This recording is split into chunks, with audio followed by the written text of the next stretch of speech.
Hey everybody, welcome to the video. It's Monday, August 16th, and we're breaking down this 10-game main slate that we have over on DraftKings today. And I'll tell you right now, there's a lot of good stacks on this slate, and we got some good pitching options, so it should be a fun one. I'm definitely looking forward to breaking this down. And if you do find this video helpful in any way possible, please leave a like, subscribe to the channel if you haven't yet already. If you want to take that one step further, become an official member over on Patreon. Link is down below in the description for that. And last but not least, this video is sponsored by Prize Picks. I'm sure most of you know what it is by now, but if you don't, it's daily fantasy sports simplified, just you versus the projections. There's no sharks, 150 max contests, or salary cap restrictions, or anything like that. Just you versus the price they offer each and every single day. And as of right now, if you're a new signee over on Prize Picks, you can use code CPENN to get an instant deposit match up to $100 when you tell them I sent you.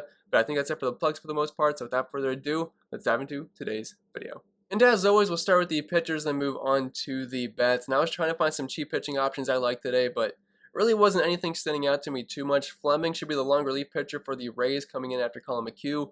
It's a good matchup versus the Orioles. He's at home in a very pitcher-friendly park in the Trop. You could look at him, but I wasn't overly confident in it. But I was kind of playing around with some dummy lineups, and there are some real cheap bats out there that are in good lineups, and there's just some good one-offs, some good cheap mini stacks to pair with some expensive stacks today. So I don't think we'll have many issues there with roster construction, no matter what pitcher or how expensive you want to go at pitching today overall. So don't think we'll have to worry about that.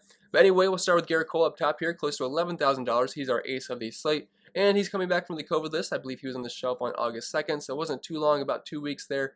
But he gets a pretty good matchup here versus a pretty soft LA lineup, because outside of Shohei Ohtani, I mean, who are you really scared of here? It's outside of him, as long as you can get past Shohei Ohtani, you should be just fine versus the Angels. Lowest implied team total on the slate here at 3.26. Very heavy favorite. The Yankees stack does look pretty good today, so I think he'll get that 4.1 bonus when it's all said and done. 8K prop over in Vegas, and if we're looking at his numbers on the season, they have been pretty darn elite. ERAs in the low threes, but the XFIP and Sierra is even better, below 3. Close to a 35% K rate, only a 5% walk rate, over 12 Ks per 9. Hasn't really given up too much power this season. He does kind of have a lean to the fly balls, although it's kind of even ground ball rate, the fly ball rate, but it's still a bit up there. We know that with Garrett Cole, but I think he'll be just fine here. Only a 31% hard contact rate, about a homer per 9.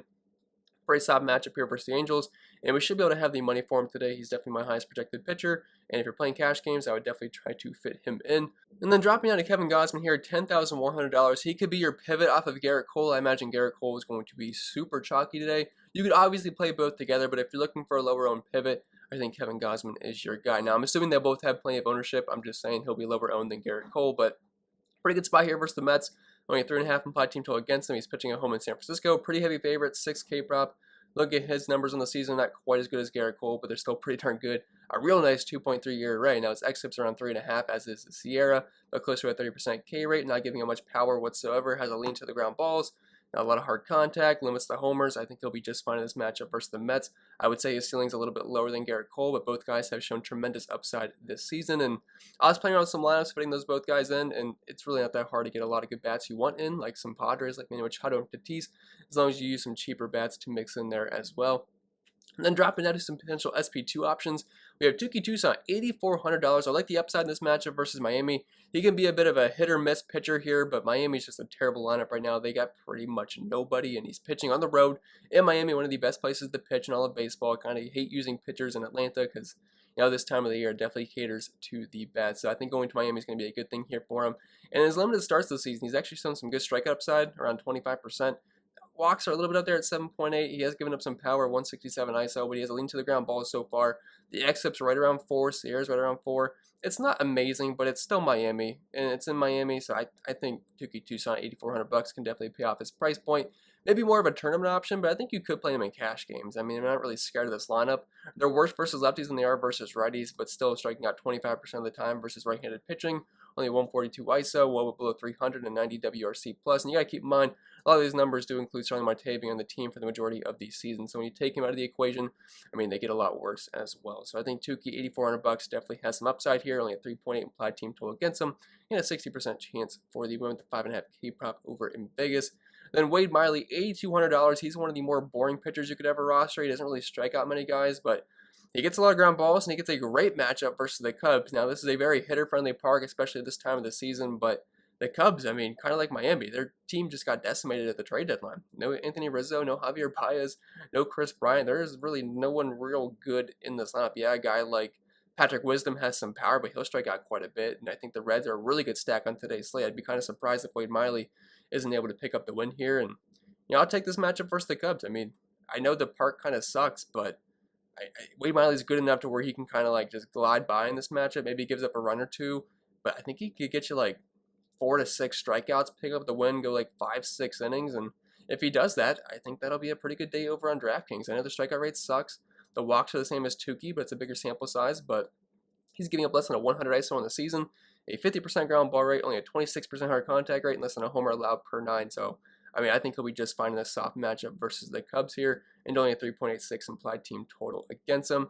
But as far as pitching goes, that's kind of all I like today. There's a couple guys that maybe you could play, but really wasn't overly confident. So I think we'll move right over to the stacks. And the first stack I want to talk about is going to be a super popular one here, but it's the San Diego Padres on the road in Coors Field versus Antonio Sensatella. And I mean, it makes all the sense in the world here. I assume they're going to be super popular, but we have a team total of 6.6 right now. Probably closer to 7 by the time game starts. It's going to be like 95 degrees in Coors today, so you mix the best hitting environment in baseball with hot weather, which is going to be great for hitting. I mean, we could see an absolute explosion here from the San Diego Padres. And I also think the Rockies look pretty good today versus Ryan Weathers, who's definitely struggled recently. So we could have a real high-scoring game on both sides. And look, Antonio Sensatella is not the worst pitcher in the world, but he's not that great. He gives up like 6 to 10 hits almost every single start, it feels like. I prefer lefties versus him, but you can obviously use elite righties like Tatis and Machado as well. I mean, Tatis is pretty much the best play on the slate today. And if they get to Antonio Sensatella early, the Rockies bullpen is one of the worst in the league as well. So, I mean, you can sign me up for all the Padres. If you want to use 5 in cash, I would have no problem with that whatsoever. Adam Frazier's way too cheap, in my opinion, for a guy that's batting around 300 this season at only $4,100. Hitting second in Coors on the road, lefty righty matchup here. Jake Cronenworth, another lefty, should be batting cleanup. I mean, he's been great all season long. Eric Hosmer, another cheapish lefty here. Trent Grisham hits at the bottom of the order these days, but maybe we'll see him get bumped up the order since there's already on the mound, but I don't know, we'll have to see there. But all the lefties are fantastic plays, but you can still play Tatis. You can play Machado, you can play Tommy Pham, and Austin Nola. All those guys are fantastic plays on today's slate, and I want all the Padres that I can handle. And then just moving down one spot here, we have the same team just on the opposite side, but we have the Colorado Rockies in the same exact ballpark, so obviously it's still great hitting conditions. It's going to be hot out.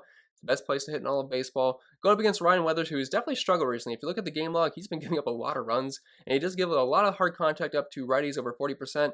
He gives up around 2 homers per 9 and over a 200 ISO. So I think the righties here do make some sense. Connor Joe, this is what I was saying. You can easily fit in 2 expensive pitchers today, like Gausman and Garrett Cole. You can stack the Padres. And if you just use some cheap one-offs from different teams, it's really not that hard to do it. Like, I know the Rockies, you only really have Connor Joe, who's dirt cheap, but he should be leading off here, and he's only $2,800 versus a lefty. Like, you can plug him in at first base or the outfield, and you got a guy below 3K. There's a couple of other guys like Michael Brantley. He is dirt cheap today. The Twins are pretty much free for the most part. I mean, it's really not that hard to make it work. But all the righties here are kind of like my targets. I'll probably skip on the lefties since it's going to be a lefty-on-lefty matchup there. But, I mean, Connor Joe, Brendan Rodgers, Trevor Story, CJ Crone, Diaz, Jonathan Daza. I think all those guys are fine plays today. We have a team total close to 6. Ryan Weathers, I mean, I'm not sure he's going to continue being this bad, but he has definitely struggled versus righties recently. And some of these Rockies, like Connor Joe, definitely makes sense in cash today just to get that real cheap price point. Looking at some of their splits versus lefties this year, I mean, Connor Joe's got over a 200 ISO. Brendan Rodgers close to a 400 ISO and over a 300 batting average. Trevor Story, a 276 ISO. CJ Crone, 239. Diaz is a 171. And even McMahon in a lefty-on-lefty matchup here, he's got a 173 ISO versus lefties this season. So I don't think the Rockies are in a bad spot whatsoever today. And the next team I want to talk about here is the Cincinnati Reds back at home in Grand American Small Park versus a lefty and Justin Steele. I definitely think we can pick on him a little bit.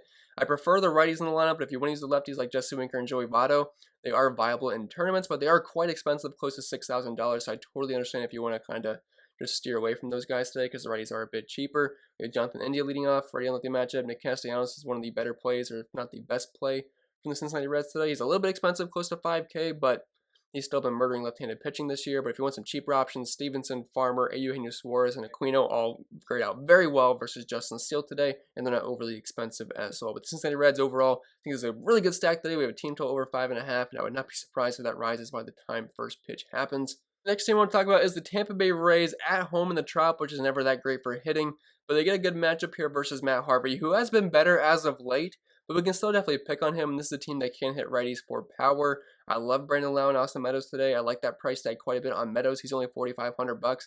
Typically, him and Brandon Lau are around the same price point, but that's not the case today. Brandon Lau is almost mid-5K range, so I'm kind of more interested in Austin Meadows here, but you can play the entire lineup. Nelson Cruz has power versus either lefties or righties. G-Man Choi, if he's batting cleanup today, he's below $4,000. I think that's a pretty good spot at first base.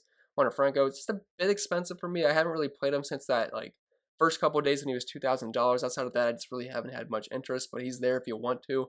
Randy Arena, Joey Wendell, Kevin Kiermaier, Mike Zunino. The entire lineup is in play. Matt Harvey will give up power. I prefer the lefties versus him. He kind of has an annoying ground ball rate to righties over the past couple seasons, but a guy like Austin Meadows, G-Man Choi, and Brandon Lau definitely grade out the best for me from the Tampa Bay Rays today. I just hate that they're playing at home because it's the worst place to hit. I mean, Miami, Tampa Bay, terrible, terrible hitting parks, but they can still get the Matt Harvey. And the last stack we're going to talk about here is just if you want some cheap bats. It's the Minnesota Twins versus Cal Quantrill, who actually hasn't been terrible recently, but I love the price of these Minnesota bats. I've been saying this the past few days, and a few of these guys have definitely worked out quite a bit. Max Kepler leading off. He has plenty of power versus righties. The batting average has been terrible this year, but he's only $4,100 with over a 200 ISO versus right-handed pitching. And we have a team total close to 5 for the Twins today. And just value-wise, this is one of the best point per dollar stacks on my top stacks tool today, and I'd have a hard time not finding one of these guys viable as a cash game target just to fit in some expensive pitching today. And bats like Tatis and Machado. Brent Rooker, he's cheap. He gets near the top of the order. That's a positive for him. But Jorge Polanco, really cheap, $300. He's a switch hitter. He always has the tune advantage there. Josh Johnson batting cleanup. He has plenty of power. Luis Arraez batting around $300 this season. He's only $2,700. Mitch Garver, one of the best hitting catchers in baseball. He's below $4,000. So if you just want some cheap options as a one-off or a mini stack, I think the Twins are a good place to look versus Quantrill today. I prefer the lefties, but you can use guys like Josh Johnson, Mitch Garver. I wouldn't have a problem with that at all. Instead, I think that'll be it for the video. I do want to mention the Astros, Yankees, and Dodgers. You can use players from them. I just don't love the full-on stacks and some of their price tags, but if you want to use players from those teams, I have no problem with that whatsoever. Yordan Alvarez and Michael Brantley, specifically on the Astros. I love the price tag of Michael Brantley. He's always a fine cash game option because DraftKings hates him for some reason. But like I was saying, that'll be it for the video. If you want to help support the channel over on Patreon, link is down below in the description for that if you do want access to some extra content. I'm at Pennell16 on Twitter, CPen16 over on IG. And don't forget this video was sponsored by Prize Picks. It's just you versus the projections and props that they offer each and every single day. And as of right now, if you're new signee over on Prize Picks, you can get a free money bonus up to $100 when you use code CPen and tell them I sent you. But I think that'll be pretty much it. I will stop rambling, and I hope you guys enjoy the start to your work week.